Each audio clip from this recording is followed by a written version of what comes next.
Que alegria imensa estar aqui mais um domingo, irmãos. É sempre motivo de alegria. Eu não sei como você chega aqui para cultuar a Deus, para vir no domingo à igreja, mas para mim é um dia maravilhoso. É um dia que eu estou na presença de Deus, eu encontro nossos irmãos queridos, você, dou um abraço em você. Como é maravilhoso a gente poder desfrutar disso. Na verdade, irmãos, eu nem compreendo muito quem está sentindo isso, como é que fica em casa, né? Às vezes podendo estar aqui. Tem gente que fica em casa porque não está podendo, aí tudo bem. Mas às vezes a pessoa pode e fica em casa. Meu Deus, para assistir da internet, como é isso, né?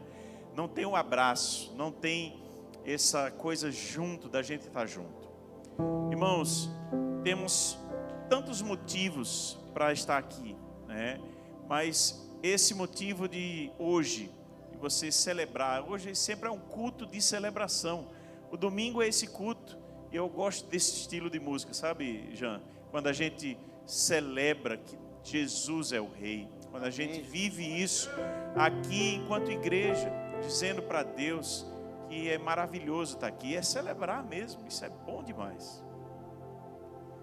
Temos falado nesses dias, desde domingo, sobre um tema, uma temática, e eu já quero adiantar para os irmãos que semana que vem a gente vai estar no acampamento, né?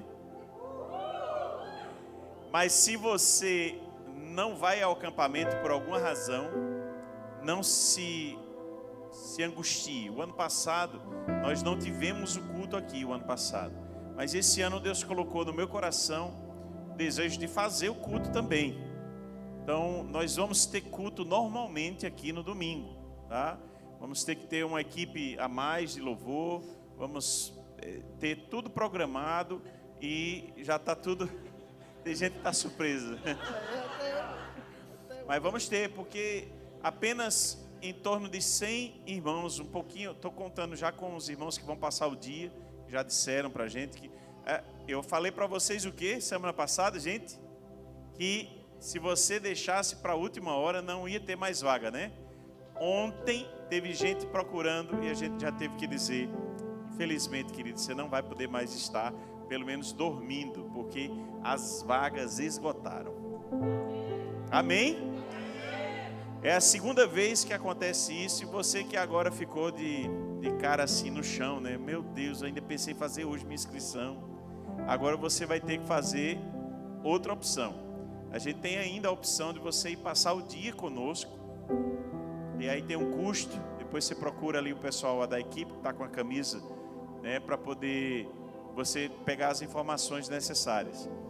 Mas, de fato, esgotou o número de vagas. Mas, assim, se você também não vai poder se deslocar até o acampamento, nós queremos dizer que você não foi esquecido. A gente está com você aqui também. E estaremos juntos aqui no domingo com a graça de Deus para celebrarmos esse culto também durante esse período de carnaval. Eu não sei, às vezes tem gente que mora um pouco mais distante, já tem alguns enfrentamentos nesse período de trânsito, fica muito ruim, mas eu quero lhe dar um estímulo para que você venha. Se você não foi ao acampamento conosco, venha domingo, esteja aqui conosco, porque é muito importante que você participe, você não fique esse tempo todo em casa sem ser alimentado pela palavra. Falando em palavra, estaremos trazendo a palavra hoje, é a segunda mensagem dessa nova série, e daremos esse intervalo, né, durante o período do acampamento, mas particularmente eu vou estar trazendo ainda mais 2 palavras, além de hoje, sobre as chaves do reino. Um tema que a cada vez que eu estudo mais sobre o assunto, eu vou vendo que tem mais chaves, mais coisas importantes. E você que não participou domingo passado, eu quero lhe dar essa colher de chá, como a gente diz aqui no Nordeste. E dentro da perspectiva de você entender um pouquinho o que é que nós falamos semana passada. O texto de Mateus capítulo 16, que é um encontro mas em específico, o Pedrão, ele está ali falando, tomando um partido de dizer sobre a identidade de Jesus. É um momento importante da igreja, porque são as bases, o fundamento da igreja sendo criado no sentido pelo próprio Jesus, e dizendo, olha, sobre esta pedra, sobre Jesus, sobre a pedra da pessoa que é de fato a base de toda a Bíblia, de toda a existência, do universo, o mundo, a base é Jesus. E é sobre isso também, não poderia ser diferente disso, que é criada a igreja, que é instituída, vamos dizer assim, porque se houve um esboço da igreja, né, alguns irmãos falam da igreja sendo já no Antigo Testamento o povo de Israel, há esse entendimento para alguns, mas é fato que se havia como um esboço o relacionamento de Deus com o ser humano e com as pessoas em harmonia, vivendo como um povo durante o Antigo Testamento, sombra do que viria é apenas em Mateus 16, que nós vemos de fato Jesus falando claramente sobre a instituição da igreja, os fundamentos da igreja. Sobre esta pedra eu edificarei a minha igreja. E assim é num trocadilho de palavras que Jesus conversa com Pedro, mas diz algo mais.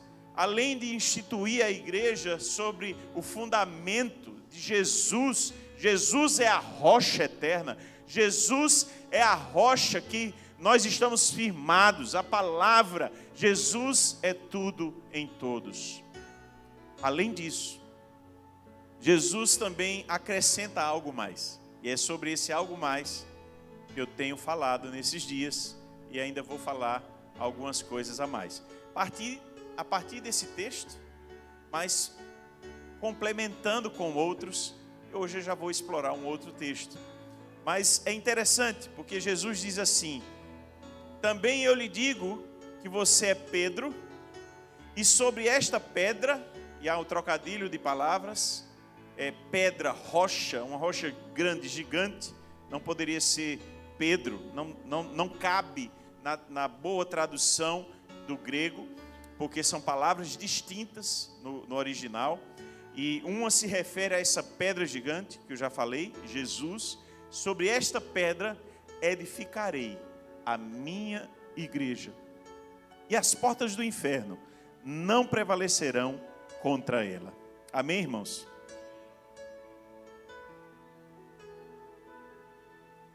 Jesus acrescenta: eu lhe darei as chaves do reino dos céus.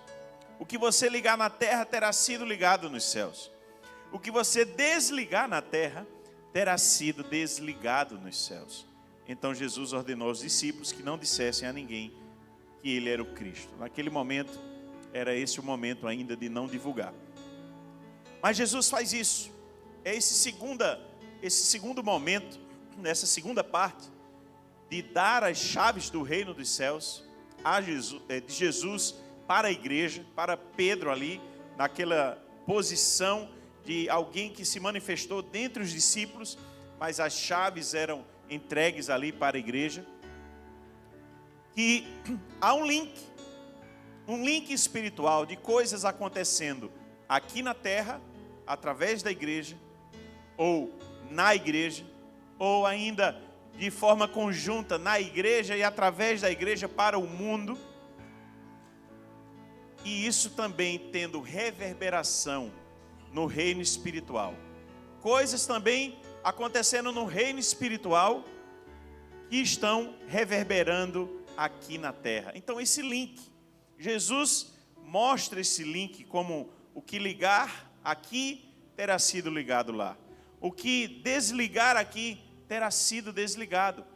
Como que a partir do céu, se manifestando na terra, e a terra entendendo isso, a igreja entendendo isso, por isso que é esse link que vai e volta, não apenas que vem, mas porque a igreja compreende isso e vive a partir disso a vontade de Deus. Amém, irmãos? Nesse formato nós falamos então sobre 3 chaves. Falamos domingo, chave cristocêntrica. E o que exploramos? Que a chave cristocêntrica é quando Jesus é o centro. E bem verdade que a melhor teologia para especificamente o texto mostra que a igreja tem as chaves do céu, do reino dos céus, porque tem Jesus, porque tem Cristo como centro de tudo, porque tem, a partir disso, a exploração, né? Colocar, espanar o tempo, explorar essa palavra e espalhar a mensagem da cruz, a mensagem do evangelho. Por isso que é uma mensagem cristocêntrica. Por isso que é uma mensagem que traz não só de palavras, como Cristo é o centro de tudo, como Cristo é o centro da minha vida, mas muito mais que palavras. A nossa existência precisa explorar isso, precisa explicar isso para o mundo. Então, quando nós entendemos isso na nossa vida, tudo faz diferença. Não é mais sobre mim. A minha vida não é mais sobre mim, é sobre Cristo. A vida que eu vou viver, as decisões que eu vou tomar, tudo a igreja precisa entender, compreender isso e viver dias com Cristo sendo o centro de todas as coisas. A chave cristocêntrica. A outra chave é a chave da edificação. Então, compreendendo que Cristo é tudo em todos, compreendendo que Cristo é a nossa razão de viver, compreendendo isso, nós vamos nos edificar. E a partir de que Cristo edifica a igreja, e o texto dizia: eu edificarei a minha igreja. A partir de quem a igreja é edificada, irmãos? A partir de Cristo. A igreja é edificar no sentido de crescer. E a igreja somos nós, articulados entre nós, e numa missão, num propósito, num cumprimento. Quando estamos assim, alicerçados em Cristo, e entendendo que precisamos crescer, vamos nos esforçar na nossa vida devocional, na nossa vida e crescimento pessoal. Essa é uma chave importante compreendermos. Se Cristo é o centro, também precisamos crescer, porque Ele nos faz crescer. Ele nos quer crescendo nele. Precisamos nos esforçar. E por fim, falei domingo sobre a chave da frutificação, porque quem cresce com Cristo no centro, ele vai frutificar. Dá frutos dignos de arrependimento. Dá frutos que fazem a igreja crescer. Pessoas sendo alcançadas através da edificação da igreja. E a igreja mesmo crescendo porque ela é edificada com frutos se chegando. Hoje nós queremos trazer algumas coisas a mais. Eu quero trazer um outro texto, Atos, capítulo 2, onde nós vamos encontrar mais algumas chaves. E eu tive dificuldade, irmãos, para compilar em 3 chaves só. Os irmãos sabem que eu gosto de ser bem didático, para que os irmãos gravem e aquilo seja assimilado de forma importante para os irmãos saírem daqui. Mas eu acredito que ficou interessante esse formato. Mas a gente poderia, se analisarmos o texto a fundo, encontrar tantas chaves aqui, só nesse texto. Chaves importantes. E por que escolhi esse texto, irmãos? Porque ele, na verdade, foi um presente de Deus. Quando eu pensava sobre isso, dessa construção, começou a vir o desejo de falar sobre uma delas, uma das coisas. E aí o Senhor me lembrou desse texto. Quando eu fui ler, eu disse: meu Deus, tem tudo a ver com o que está no meu coração para dizer à igreja. E aí, a partir dele, eu tentei elaborar essas 3 situações. Vamos ler Atos 2, 42 em diante. Um texto conhecido dos irmãos. Já estudamos em escola bíblica dominical, mas numa outra perspectiva. Numa perspectiva expositiva e detalhista, mas aqui eu quero trazer, embora vamos ainda explorar o texto, mas eu quero que os irmãos compreendam que essa chave, ela está na vida da igreja.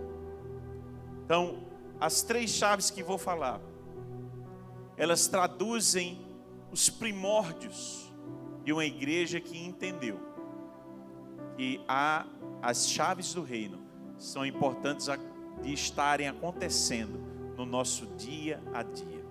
Isso fará diferença no que fazemos, no que vivemos e na reverberação das coisas que acontecem na igreja para o mundo. Amém, irmãos? Vamos ler então o texto, Atos 2, capítulo 2, versos 42 em diante. Diz assim a palavra do Senhor. Perseveravam na doutrina dos apóstolos e na comunhão, no partir do pão e nas orações. Em cada alma havia temor. Diga para quem está do seu lado aí: havia temor. E muitos prodígios e sinais eram feitos por meio dos apóstolos. Todos os que criam estavam juntos e tinham tudo em comum. Vire para quem está do seu lado e diga: eles tinham tudo em comum. Vendiam as suas propriedades e bens, distribuindo o produto entre todos, à medida que alguém tinha necessidade.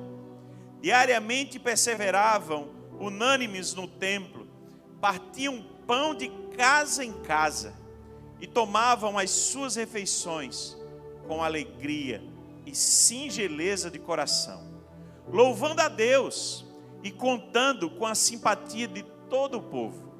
Enquanto isso, o Senhor lhes acrescentava dia a dia os que iam sendo salvos. Amém. Glória a Deus. Feche seu olho mais uma vez. Peça a Deus algo. Peça a Deus para falar com você algo que só Ele pode falar. Hoje o que você precisa ouvir. Diz assim: Senhor, faz um milagre aí através do pastor Neto, e tu me dá aquele recado que vem só para mim. Faça essa oração que você precisa ouvir hoje. Senhor, aqui está a tua igreja. Aqui está a tua igreja, Senhor, que compreende que é a tua palavra, que é aquilo que vem do alto, do Senhor, do céu, que de algum modo nos transforma, que faz diferença em nossa vida. Por isso, ó Deus, eu peço que o Senhor, teu Espírito Santo, possa nos iluminar para entendermos aquilo que está no teu coração para nossas vidas hoje, através da tua palavra, da exposição da tua palavra. Em nome de Jesus. Amém. Queridos, a primeira chave que eu quero trazer hoje é a chave do temor. Chave do temor. Diga para quem está aí, seu colega aí, a chave do temor. Qual é a chave, irmãos? Temor. E perseveravam na doutrina dos apóstolos, e na comunhão, no partir do pão, e nas orações. Em cada alma havia temor. Eu fico pensando que as coisas nesse texto estão completamente ligadas.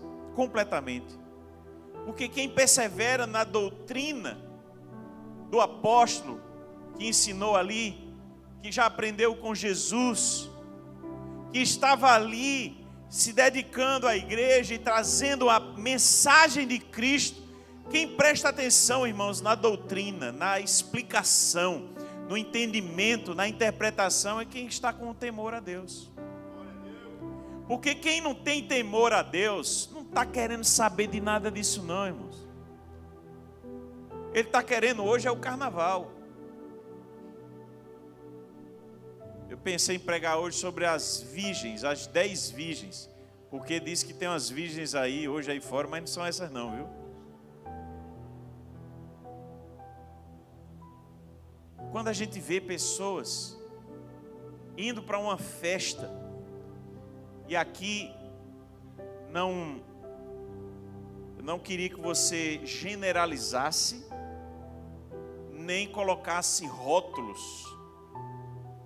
sobre coisas, participações das mais diversas que a gente vê, pessoas em festas do mundo, coisas que acontecem, ambientes que não são os melhores para nós estarmos. Há pessoas que podem, é possível que alguém consiga ir para algum outro ambiente que não seja a igreja, que tenha festas e saia de lá imune ao pecado. Eu acho difícil, mas é possível. A questão não é essa. A questão não se trata de você estar num ambiente que necessariamente você não vai pecar ou pecar. Não é isso.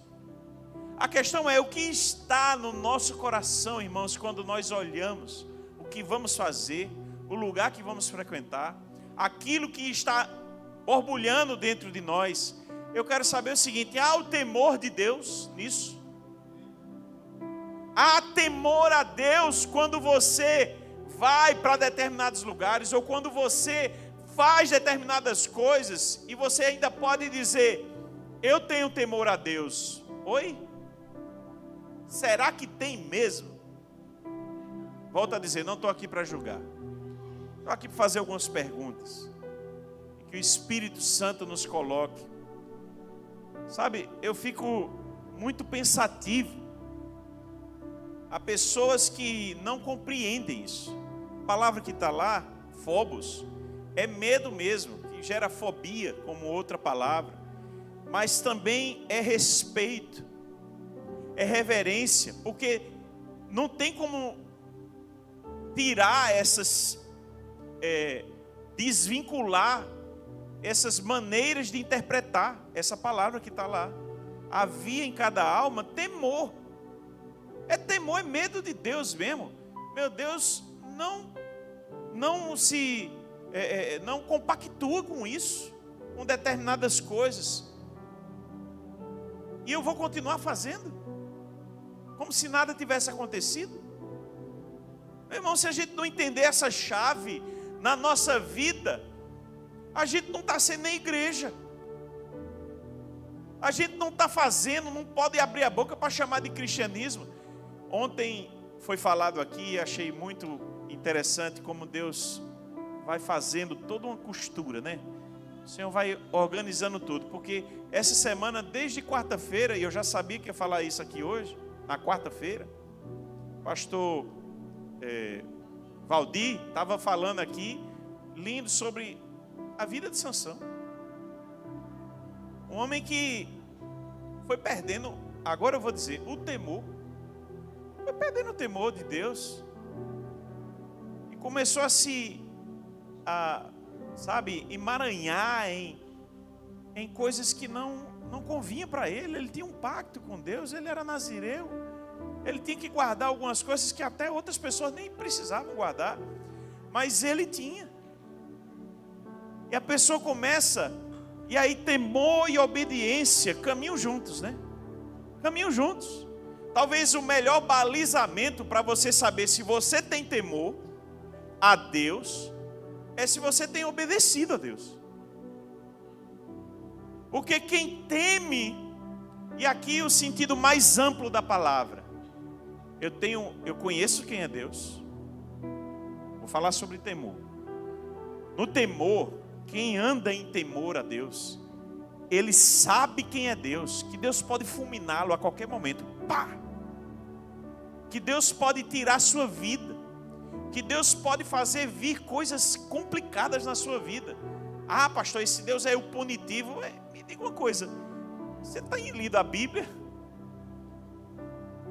Meus irmãos, a graça ela está presente em toda a Bíblia, por isso que o mundo não se acaba. Mas em alguns momentos Deus pega e faz justiça. Deus pega e diz: não, agora eu vou pesar a mão agora. Diferente da minha paciência e da sua paciência, da minha longanimidade e da longanimidade que você tem, Deus às vezes espera muito tempo na nossa lógica, né?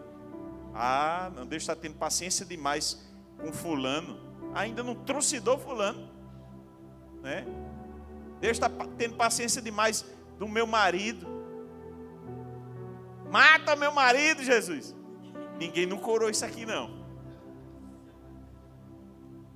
Se eu disser aos irmãos que eu já atendi uma pessoa que já orou assim, é impressionante o que a gente escuta ali dentro, viu? É impressionante. Pastor, me perdoe, pastor, mas eu já fiz essa oração.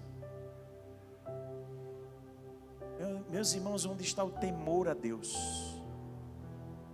Aonde nós nos perdemos, por exemplo, quando nós insistimos em pecar na mesma coisa. Quer saber se você tem temor a Deus? Analise uma coisa. Tu tem um pecadozinho aí que tu vive pecando nele, é o mesmo. Cara, tu é crente há 20 anos. Jesus. Não é possível eu cair na mesma coisa, Jesus. Eu fiz essa oração. Várias vezes eu já fiz essa oração.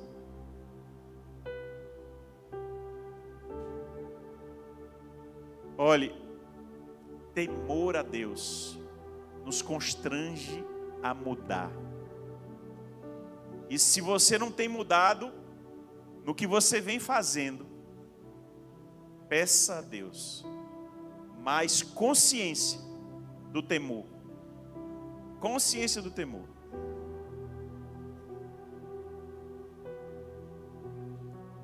É impressionante como a gente vai vendo, às vezes, a consciência nos falta. E eu comentava, eu estava numa refeição, eu com mais 2 pastores aqui, essa semana, conversando, e a gente dizendo assim, como é que pode uma pessoa chegar ao nível de ficar com um amante? Ficar com um amante, continua com a vida aqui, em casa, tem a vida em casa, mas ele paralelamente, ele mantém um amante, mantém. Isso não é dentro da igreja, né, irmãos? Hein? Hein? Deveria, irmãos. Isso não é entre pastores. Oi? Pastor, não. Deixa eu falar de coisa pior. E se o amante for do mesmo sexo?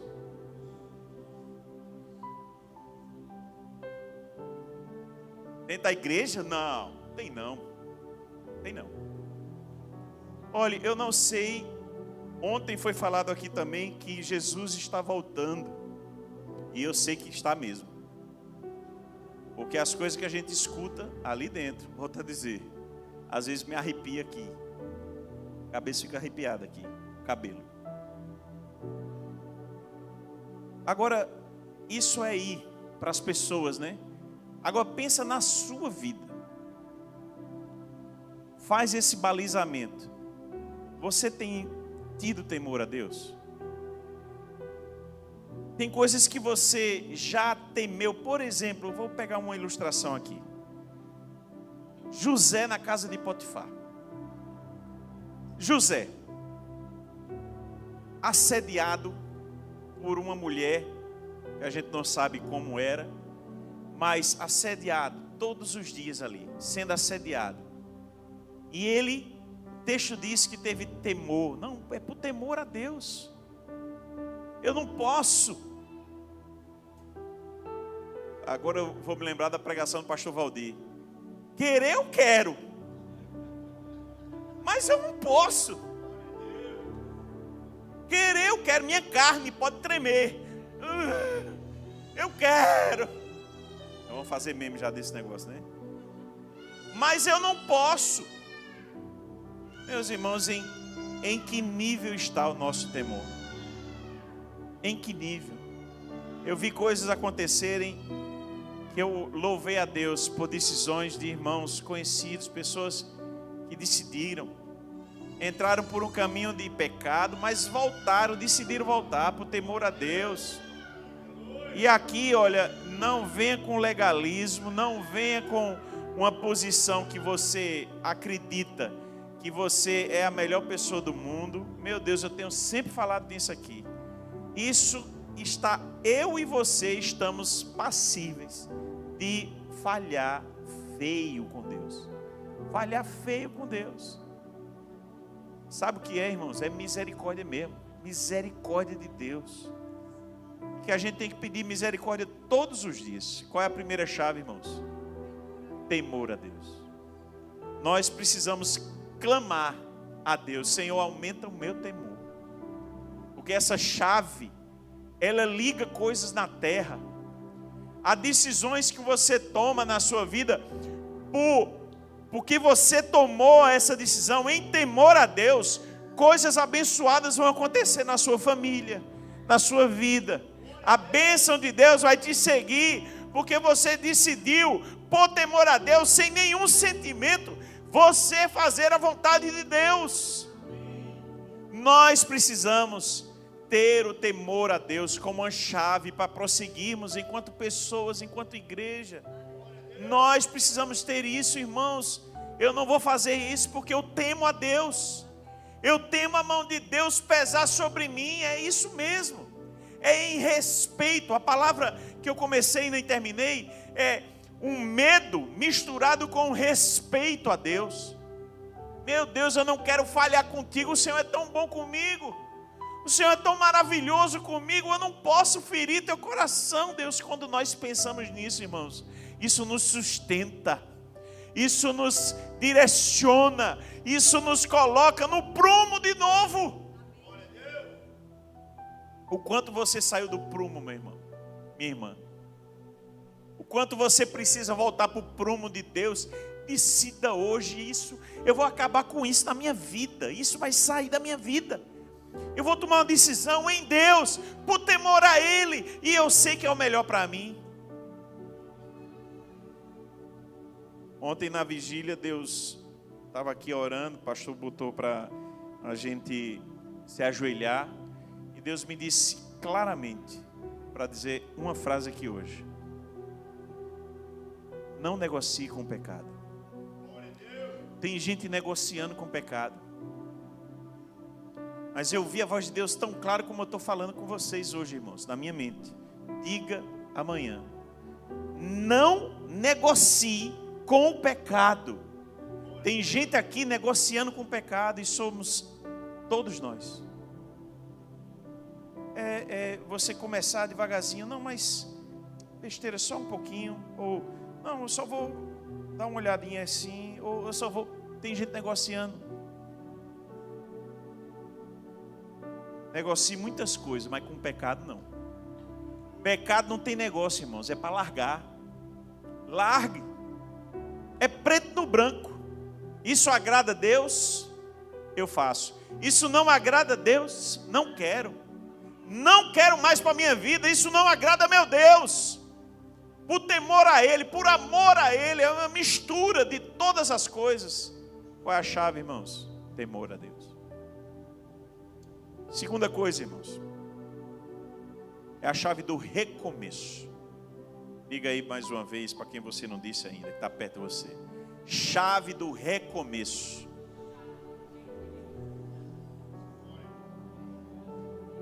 Todos aqueles irmãos que estavam ali, perseverando em oração, compartilhando o pão dia após dia, eles criam.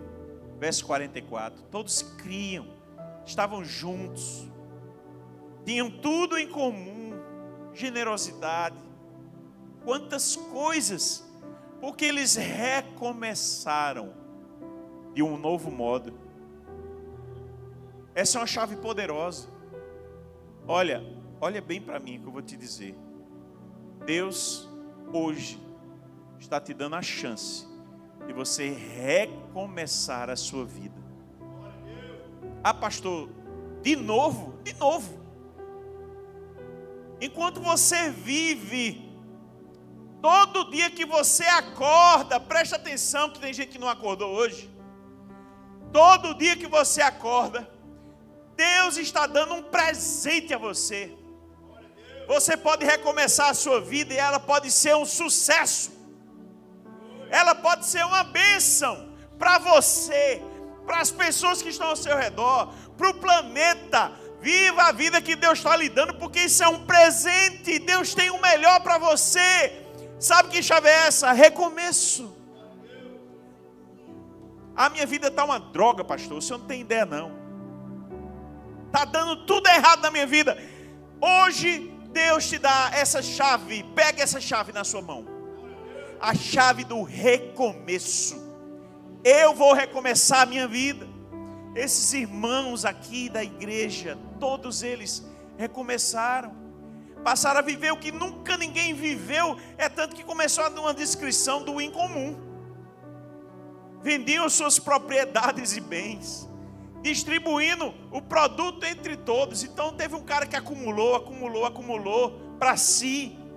E aí Jesus entrou na vida dele e ele recomeçou a viver agora com outra cabeça. Eu preciso amar, eu preciso repartir, eu preciso abençoar as vidas, ser generoso. Eu preciso ter fé que Deus quer isso para mim, que eu posso ser menos mão de vaca. Hoje eu conversava com uma pessoa, na verdade tinha mais gente, e a gente dizia assim, pastor, e a pessoa dizia, pastor, será que essa arrecadação da igreja reflete de verdade os dízimos da igreja? Porque quando eu computo só as pessoas que eu conheço que ganham bem na igreja, eu acho que os irmãos talvez não estejam dando dízimo, não. Quem está entendendo o que eu estou dizendo? Pegar só os conhecidos aqui que a gente sabe, a pessoa estava me dizendo isso. Ela disse, bom, eu não posso pensar diferente, porque isso já passou na minha cabeça, né? Quando a gente olha, sobretudo quando assumi, eu digo, meu Deus, a arrecadação é isso, né? Vamos ver. E às vezes a pessoa que está vivenciando uma realidade, não está tendo temor a Deus, está vindo para a igreja, mas não tem generosidade no coração. Tem gente que nunca teve nenhum encontro com Cristo mesmo, de verdade. Porque se tivesse, estava vivendo coisas desse tipo. Meus irmãos, você sabe o que é?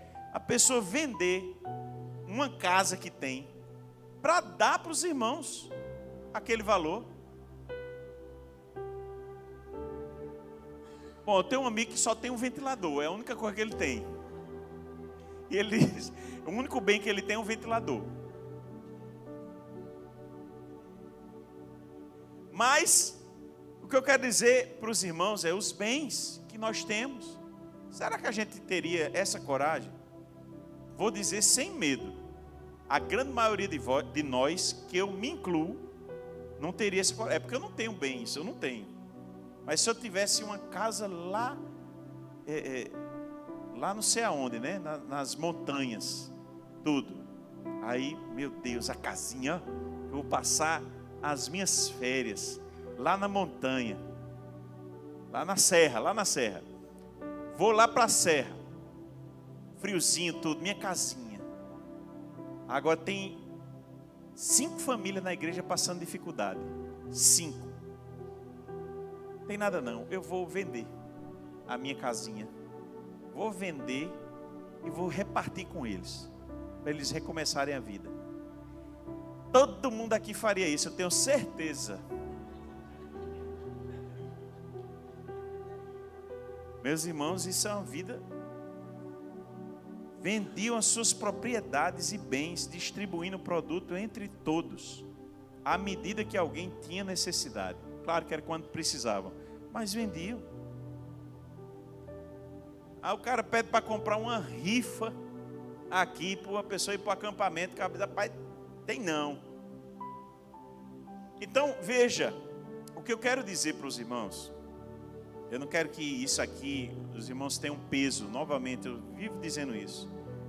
Eu estou fazendo só uma constatação com os irmãos, que a partir de mim, essa realidade que eles estavam vivendo aqui é maior do que a gente tem vivido hoje. Quem está entendendo o que eu estou dizendo? Estão entendendo o quanto a gente precisa crescer? O quanto a gente precisa recomeçar para ser mais generoso, para amar mais, para crescer mais, irmãos. A gente precisa recomeçar. Não pode viver estagnado na fé, no que a gente tem vivido, achando que a gente já está, sabe, como os doutores da lei, de tão conhecedores, de tão, sabe, homens de Deus, mulheres de Deus, tudo. Não, a gente precisa crescer muito, irmãos. Há muito para ser feito. Há muito para ser feito em nós e a partir de nós. Diariamente perseveravam unânimes no templo. Quando eu olho para isso aqui, aí eu olho para o culto de quarta-feira e tem 30 corajosos aqui. É um grupo bom, irmãos. E sempre eu converso para saber com os irmãos de outros lugares. E culto de oração, quem frequenta outros lugares, sabe que proporcionalmente ao tamanho da igreja, se você comparar com uma igreja de 5.000 membros, aí você vai saber que a igreja deles está cheia, né? 200 pessoas, 300 pessoas num culto de oração. Mas compare. Nós temos 200 e poucos membros. Tem 30 aqui orando na quarta-feira. Eu dou glória a Deus, porque tem 30. Bênção. Mas os irmãos entendem que aqui era diferente ainda. Diariamente perseveravam unânimes no templo, todos os dias. Sabe quantos irmãos tinham aqui se convertido? 3.000. Fora os discípulos que já tinham, o pessoal mais agregado ali. Todos os dias eles estavam lá no templo. Aí quando é para vir 2 vezes só na igreja na semana, 3 vezes, aí é problema, pastor. Pequeno grupo, tenho tempo não, pastor. Tenho tempo não. Meu irmão, pequeno grupo é para te abençoar. Tu vai ser acompanhado, tu vai ter privilégio de ter gente ali amando você, orando com você. Quando você estiver numa dificuldade, venha para o pequeno grupo, se integre. Temos hoje 11 pequenos grupos. Vamos fazer uma divulgação aqui. Vamos ver se em março ou abril a gente faz uma boa divulgação aqui para você se integrar. E quem quiser começar um pequeno grupo, venha me procurar. Me procure, que a gente já deu 2 treinamentos aqui. Vamos dar um 3º. Mas você precisa entender que a gente precisa aprender muito mais ainda. Recomeçar. Que área da sua vida você precisa recomeçar? Que área da vida você pode dizer assim: meu Deus, está um lixo. Está um lixo. Me ajuda, Deus, me ajuda. Você tem um recomeço hoje. Você nasceu de novo. Você não pode se contentar com a vida que você tem levado. Tem gente que pior, ainda quer voltar para a vida antiga. Isso acabou. Seus planos agora são dele. São de Jesus. O ritmo agora é com ele, é com Jesus. Você ouviu a conversa de Jesus com Nicodemos? Ali em João 3 tem algo que me marca muito. E tem uma música que fala sobre isso. A gente cantou até hoje sobre o vento, né? Do Espírito. Mas João 3:8. Olha que verso, gente. O vento sopra onde quer. Você ouve o barulho que ele faz, mas não sabe de onde ele vem, nem para onde vai. Assim é todo que é nascido do Espírito. Minha vida não pertence mais a mim, meu irmão. A sua vida também deveria ser a mesma coisa. Não nos pertencemos mais. A vida do nascido do Espírito é como o vento. E o Espírito Santo sopra como quer. Vai te levar para um lugar que você nem imaginou. Vai te botar para pregar em outro canto. Vai fazer coisas novas na tua vida. Você precisa viver o vento do Espírito na sua vida. Eu nunca que imaginei que ia estar aqui hoje. Meus irmãos, a gente precisa entender a vida no Espírito. A vida no Espírito é a vida de recomeço, de nova vida, de andar no Espírito, se encher dele, viver uma nova vida. Veja Paulo, de religioso passou a ser um conquistador para Jesus, de ser alguém que não tinha compromisso real com Deus, mas com seus planos, de seu entendimento de como era uma religião, ele passa a dizer e a morrer por Cristo. Os discípulos, irmãos, fizeram isso. Pescadores, passaram a ser pescadores de homens. Gente que não imaginava nunca. Pedro, que negou Jesus, traiu Jesus, negando. Depois morre. O amor de Pedro cresce. Foi um recomeço para Pedro. Chegar a morrer por Cristo. E alguém já disse, e eu já falei sobre isso aqui, que a melhor coisa é você viver por aquilo que você pode até morrer.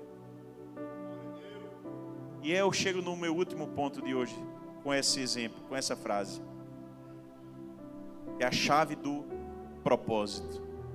Diga para o seu irmão aí, chave do propósito. Quais foram as 3 chaves de hoje, irmãos? Chave do temor, chave do recomeço e a chave do propósito. Viver com propósito, mas não qualquer propósito. Aí eu selecionei, eu comecei a pensar nesses dias e botei aqui alguns propósitos que eu encontrei na vida aí de algumas pessoas. Primeiro, viver para ganhar dinheiro e envelhecer bem. Preste atenção aqui, ó. Viver para ganhar dinheiro e ter uma velhice boa. A princípio, irmãos, não tem nada de errado com ganhar dinheiro para envelhecer bem, a princípio. Mas quando isso passa a ser o meu propósito, eu vou dar duro hoje, porque um dia eu vou envelhecer, eu preciso ter uma conta bancária recheada, eu preciso ter um patrimônio, porque eu preciso envelhecer bem. Tem gente que sem perceber, olhe bem para mim, preste muita atenção, isso é muito importante. Tem gente que sem perceber, passa, isso não é dito, mas é real, passa a ter isso como a prioridade da vida, o propósito da vida. Eu vou ganhar muito dinheiro para me aposentar e eu envelhecer bem. Vira o lema de vida sem ser dito em lugar nenhum isso. Só não diz isso em lugar nenhum. Mas a pessoa vive assim. Ele vai ver só dinheiro. Ele vai ver só ganhos. Vai poupar tanto. Vai aplicar o dinheiro assim. Vai fazer isso porque afinal de contas, né, pastor? Tem que fazer meu pé de meia, né? Porque no futuro, sabe o que a Bíblia diz? Preste muita atenção no que eu vou lhe dizer. Com quem está muito conectado com o dinheiro, muito conectado. Louco. A Bíblia chama de louco. Essa noite pedirão a tua alma. Você já pensou nisso?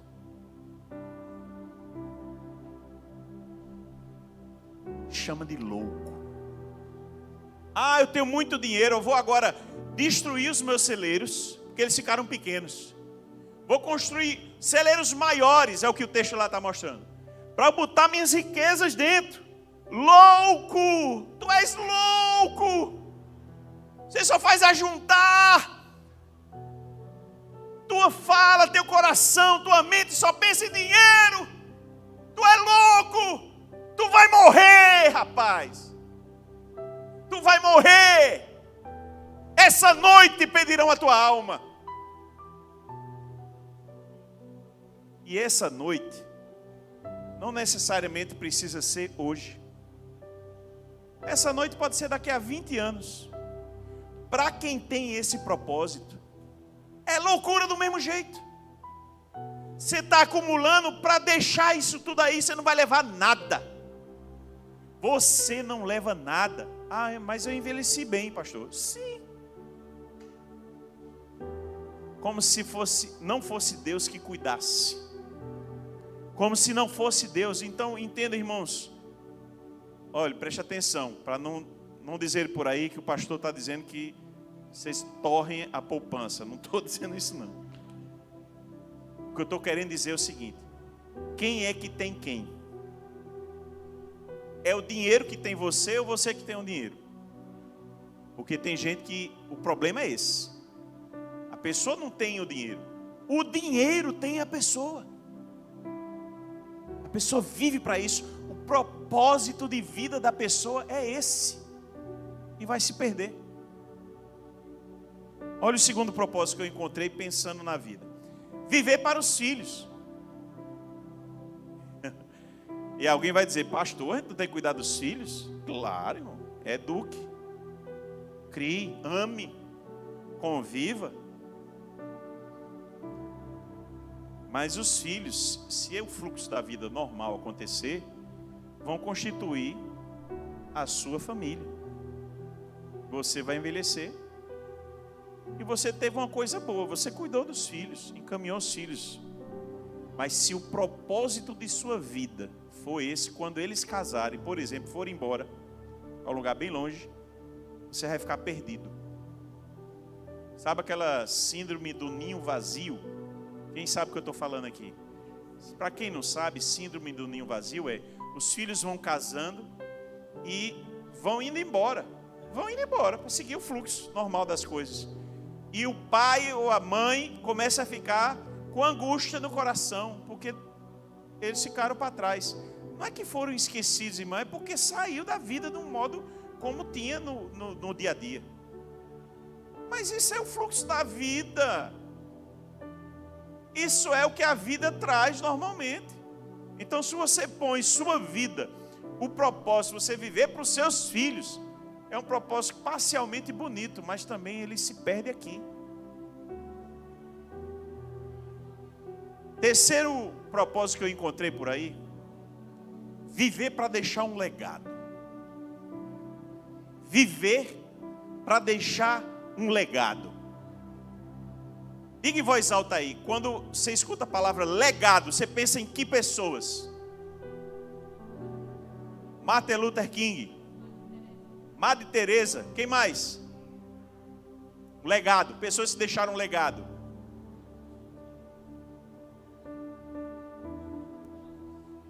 Jesus, né? Mas olha, irmãos, começa você a ver que a nossa lista, ela começa a se esvaziar. Porque esse propósito de deixar um legado, ele é interessante para algumas coisas. É interessante para quem fica.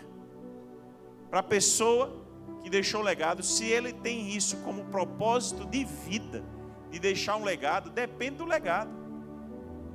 E o legado pode ser uma coisa muito sem noção para alguns. O legado do músico que morreu, mas ele foi um grande compositor, um grande guitarrista, morreu engasgado com o próprio vômito. Olha o legado dele. Tem uns caras que seguem padrão: quero ser o guitarrista como fulano, ele deixou um legado. Que tipo de legado? O que eu quero trazer sobre essa ideia de legado, pode ter uma parte boa disso, mas também se perde aqui. Se perde, é terreno.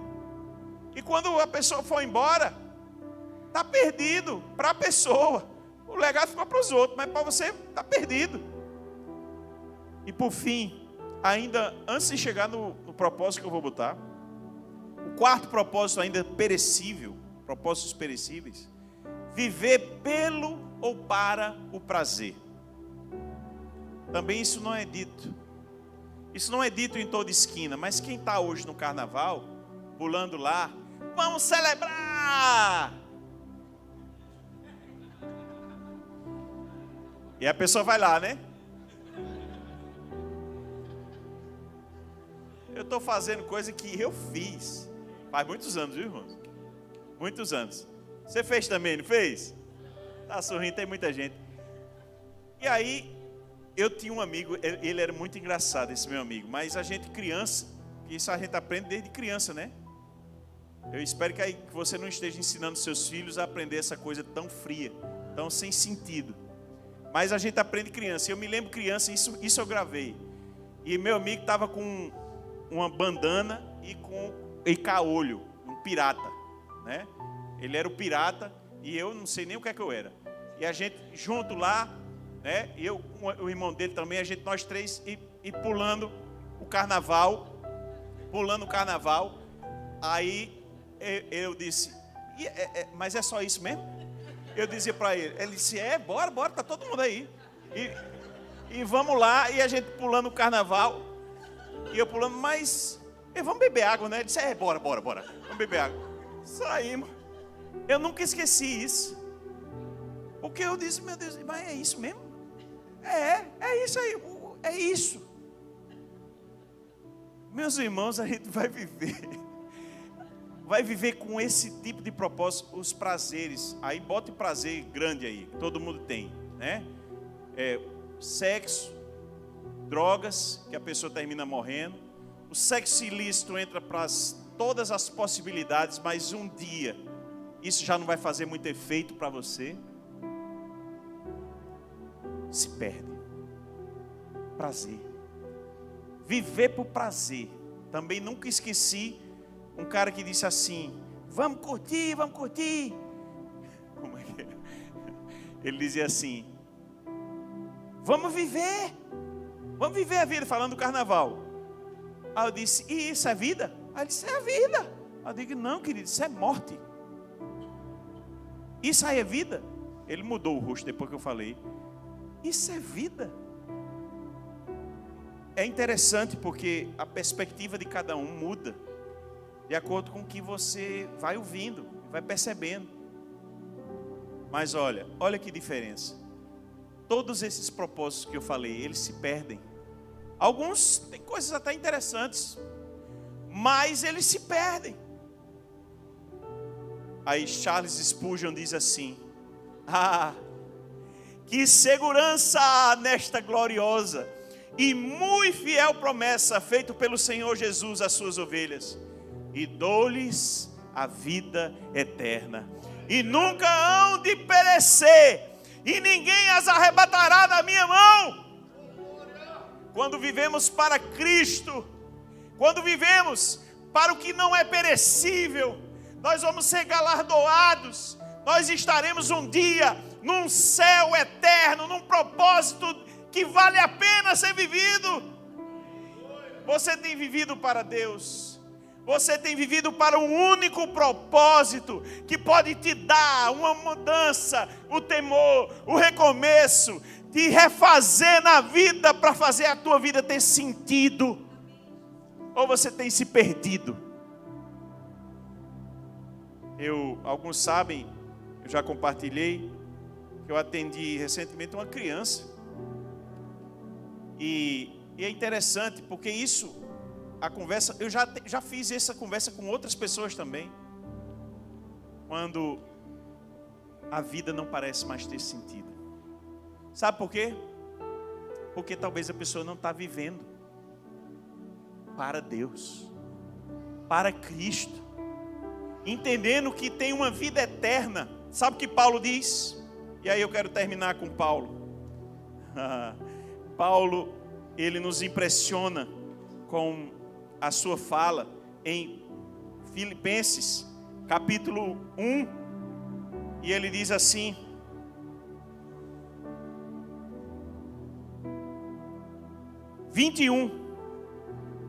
Filipenses 1, 21.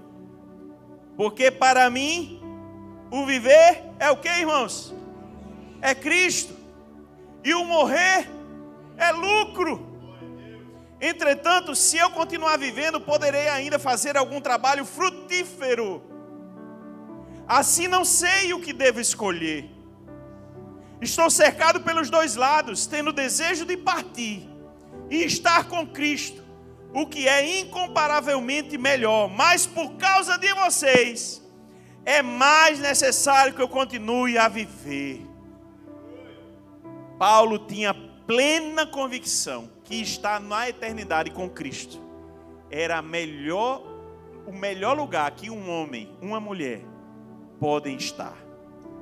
Mas ele tinha um senso de propósito.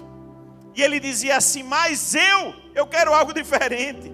Eu quero fazer frutos. Olha aqui, por causa de vocês, Entretanto, verso 22, se eu continuar vivendo, poderei ainda fazer algum trabalho frutífero. Sabe qual é o nosso propósito, irmãos? A chave do propósito: viver uma vida frutífera para Deus. Viver uma vida ganhando vidas. Viver uma vida reencaminhando as pessoas. Fazendo o que é certo. Trazendo as pessoas para a eternidade com você. Você sabe o que é livrar alguém do inferno? Você sabe o que é livrar uma pessoa da vida perdida, gente que quer se matar hoje. E você dizer assim: não, tem uma vida melhor, uma vida com Cristo. Ele vai dar sentido, Ele vai mudar até as tuas emoções, porque as tuas emoções estão abaladas, porque a vida abala mesmo. Mas hoje o que você está sentindo ruim, não é o que você vai sentir amanhã, porque Cristo vai te dar vida, recomeço. Tema ao Senhor, faça o que é certo. Tenha o recomeço como uma chave importante. Todo dia é o dia que o Senhor te brindou para recomeçar. E viva uma vida de propósito. Uma vida onde você frutifica para Deus. Isso vai fazer diferença hoje e na eternidade. Amém? Feche seu olho. Curva sua fronte mais uma vez. E vamos orar a Deus agradecidos. Senhor, em Tua presença estamos, sabendo que o Senhor tem o melhor para nós, sabendo que o Senhor tem uma vida de temor, uma vida de recomeço, uma vida, Deus, de propósito para nós. Queremos ter uma vida frutífera, queremos ter uma vida, Deus, que vai valer a pena para as pessoas que convivem conosco, para nós, para o Teu reino. Deus, nos ajuda, Senhor, fazendo tudo aquilo que está no Teu coração e nos encaminhando para viver a vida que o Senhor tem para nós. É nossa oração, em nome de Jesus, em nome de Jesus. Enquanto a banda vem, eu queria fazer algo hoje. Senti no meu coração o desejo de convidar você. Se você, por alguma razão, precisa hoje de um recomeço, seja lá em que for, eu queria que você saísse do seu lugar e se ajoelhasse aqui à frente. Nós vamos orar. É o recomeço em quê? Não sei, só interessa a você e Deus. Mas você vai dizer hoje a Deus, publicamente: Senhor, eu quero um recomeço. Eu vou sair de onde eu estou e vou me ajoelhar e vou fazer um recomeço com o Senhor. Eu sei que tem pessoas. Amém, glória a Deus. Pode vir, glória a Deus. Eu sei que tem mais pessoas. O Espírito Santo me impulsiona a insistir com você. Manifeste publicamente, glória a Deus, glória a Deus. Manifeste publicamente que você quer um recomeço com Deus. Pode ser uma área da sua vida, pode ser a sua vida toda que está destroçada, pode ser o que for, não interessa.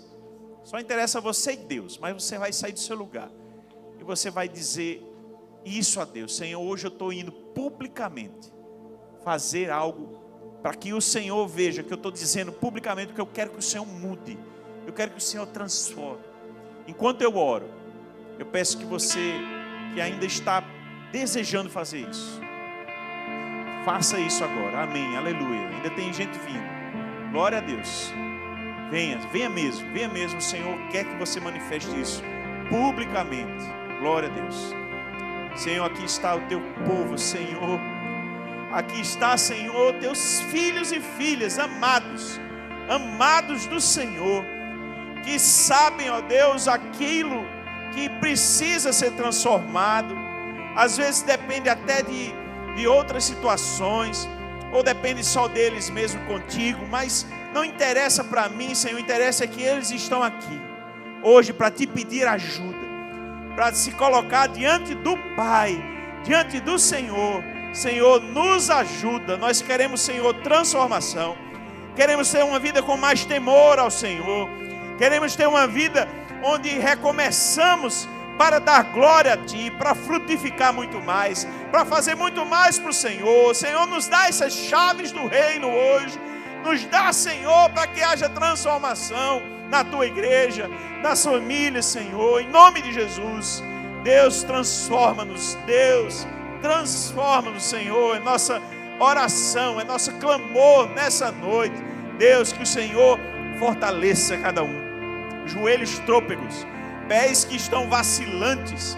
Deus, nos dá um empoderamento, que haja poder do céu, poder da ressurreição, transformando sentimentos, transformando intenções, transformando atitudes. Deus, transforma-nos, Senhor, nessa noite. A minha oração nessa noite, a nossa oração, é que o Senhor nos transforme, é que o Senhor faça aquilo que quer em nós, sejamos mais imagem e semelhança tua, Deus, sejamos mais usados, mais ousados, sejamos, Senhor, aquilo que o Senhor deseja a cada dia. Deus, nos ajuda a viver uma vida que te honra, queremos te honrar a cada dia, queremos, Senhor, viver uma vida que glorifica o teu nome. Senhor, nos ajuda e nos traz o poder da ressurreição, do recomeço, nos fazendo em uma nova vida. É nossa oração, em nome de Jesus, amém e amém. Deus, glória ao teu nome, Jesus, aleluia. Vamos louvar o Senhor.